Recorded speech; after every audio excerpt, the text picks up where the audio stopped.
Intel says its newest processor is the fastest chip you can buy for gaming. But how much does a processor actually matter to getting good game performance? Welcome to Upscaled, our explainer show where we dive into all the bits of tech that make your gadgets faster. We're doing one more PC part-centric episode here because we got a chance to go hands-on with some new chips from Intel and AMD.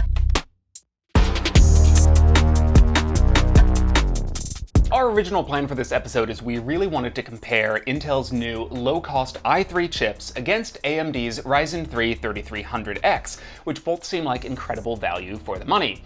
Unfortunately, Intel couldn't get us an i3, but instead offered their new top-line i9-10900K. And we figured, why not compare those two chips anyways? Now, this is by no means a fair comparison. The i9-10900K is a 10-core processor that looks to be priced at about $530. The 3300X is a 4-core chip that retails for $120. These days, most games are what we call GPU bound, which means the graphics processor is really what determines the upper limit of performance you can get. In a lot of cases, the processor is not being taxed very hard, and the GPU, the graphics processor, is the bottleneck. Just a few years ago, it was pretty uncommon for a game to use more than 1 or 2 processor cores, but these days plenty of games can actually take advantage of 4 or 6 cores or even more. So the question is a low-cost 4-core processor like the 3300X still enough for most high-end graphics-intensive games? So we got sent chips by AMD and Intel, and we actually put together a test system. This is a first for Upscaled. Now, a few caveats here. I am not an expert system builder. I've made a number of PCs, but I don't claim to be the best. I'm good at reading articles and telling you folks about it. Now, unfortunately, we were not able to get our hands on a 2080 Ti. Instead, the graphics card we used in both systems is the Radeon 7, which is still a pretty fast card and good enough for at least playable 4K games on everything we tested. In addition to that, we used an 850 watt power supply and 16 gigabytes of RAM at 3600 megahertz. Now, of course, with 2 different chips to test, we have 2 different motherboards, but actually the boards that AMD and Intel sent us are relatively similar. From AMD, we have the Asus Crossfire 8, and from Intel, we have the Maximus 12. Now, we couldn't find a decent water cooler that would ship in time, but we did the next best thing and got the Noctua D15, one of the best air coolers you can get for a processor. So we assembled our system, we used the perfect amount of thermal paste, and we kept the cooler, the GPU, the power supply, and the RAM consistent, exactly the same parts between the 2 systems. We started with some synthetic benchmarks. These try to replicate a bunch of tasks a computer might do and give it a score. The one we used is PCMark, where the 3300X scored 6684 and the 10900K scored 7544. Not actually as big of a gap between the two as I might have expected. We followed that up with the related 3D Mark for testing games performance and ran Time Spy. Again, the 3300X scored 8039 and the 10900K scored 9340. Now, when we break that down by CPU and GPU, the GPU numbers were almost identical, which is good. It shows that is consistent between these systems, just about 8900.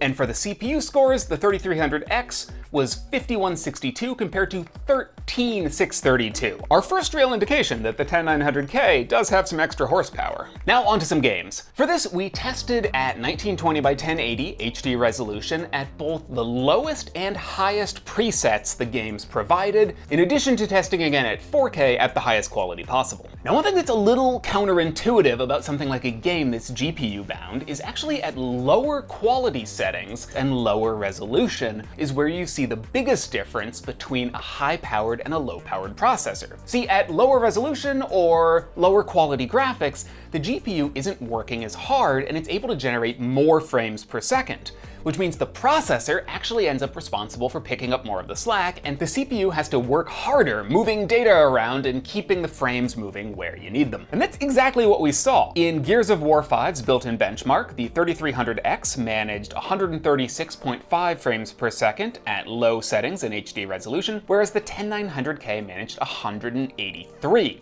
Stepping up to ultra quality settings, we saw the difference get a bit smaller at 101 frames per second for the 3300X and 111 for the 10900K. Red Dead Redemption and Shadow of the Tomb Raider showed similar results, with Red Dead Redemption managing 126 frames per second at 1080p low settings on the 3300X and 145 on the 10900K. At 1080 and high quality settings, the 3300X scored 68 versus the 10900K's 70. For Tomb Raider, the gap was actually a bit bigger, with the 3300X getting 142 frames per second at 1080 resolution and low settings versus 202 for the 10900K, though the gap did narrow a bit at ultra settings, with 114 frames per second versus 120. Tomb Raider is a game which is famous for having a fair amount of complex physics simulations in it, from far-off landslides on mountains all the way down to the incredibly complicated modeling of Lara Croft's hair, so it may be a game that actually does require a little bit more CPU power. The takeaway here is really that all three games performed fine on both graphics cards. Heck, only Red Dead Redemption even dropped below 100 frames per second at ultra quality, but it did so for both processors. One interesting thing is the benchmarking tool built into Gears of War 5 gives you a CPU render time rating, which, while it's not a perfect proxy, is kind of an indication of how fast the processor could perform if it was fed by a quick enough graphics card. And even with the 3300X, that game could probably go above 200 frames a second. Now, we also hooked up this test computer to a 4K LG OLED TV to get some real good 4K benchmarks in as well. The Radeon 7 does start to struggle a little bit at ultra quality in 4K, but all of these games were still playable at those settings. For Gears of War 5 at 4K resolution and ultra settings, we got 42.4 frames per second on the 3300X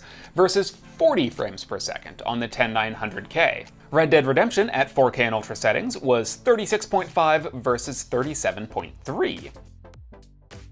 And Shadow of the Tomb Raider at 4K resolution and ultra settings, the 3300X managed 46 frames per second versus 44 for the 10900K. The results are close enough that it's kind of a wash. Now, there are some games that really can use more CPU power if they can get it. Civilization famously can take a lot of horsepower to calculate all those complex AI decisions to work out when Gandhi is going to invade your nation. But for most games, I feel like this shows that honestly, any decent 4-core processor is probably going to be quick enough to keep up, and if performance really matters to you, you may be better off investing in a better GPU. However, for a lot of people, gaming isn't everything, and you may be looking for a processor that can balance performance between, say, maybe playing games and also producing videos. In the right workloads, a chip like the 10900K here is going to be really fast. I transcoded a 4K video using the popular encoding app Handbrake, and on the 3300X it took just shy of 11 minutes versus about 5 minutes on the 10900K. In the popular Cinebench R20 benchmark, which tests how good a chip is at rendering a 3D scene, the 3300X scored less than half of the 10900K at 2554 versus 6242. Cinebench can also test just a single core in each processor, and in that test, the differences were much closer, with the 3300X scoring 503 versus the 10900K's 506. As someone who works with the Adobe system, I expect the 10900K would be super fast in After Effects and Premiere as well. In fact, I currently use a 9900K, essentially the 8-core predecessor to this chip, in my home and work machine. That said, there are some other downsides to the 10900K as well. This uses a lot of power. A lot of power.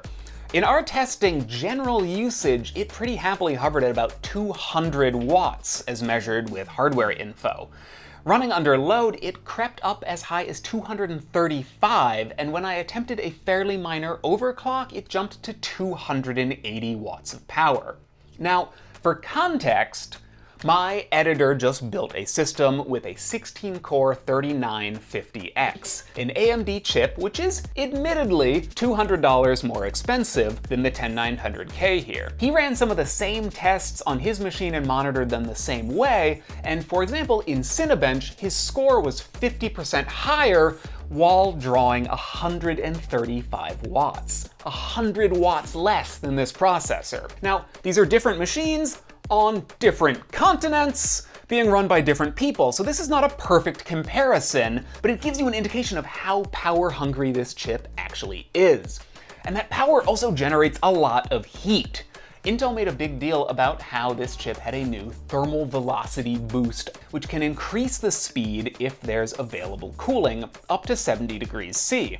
Now, that's great, but the minute I put this chip under load, it hit 70 degrees C on every core, even with this massive Noctua air cooler and even in my admittedly very chilly apartment, which was about 62 degrees Fahrenheit when I was testing last night.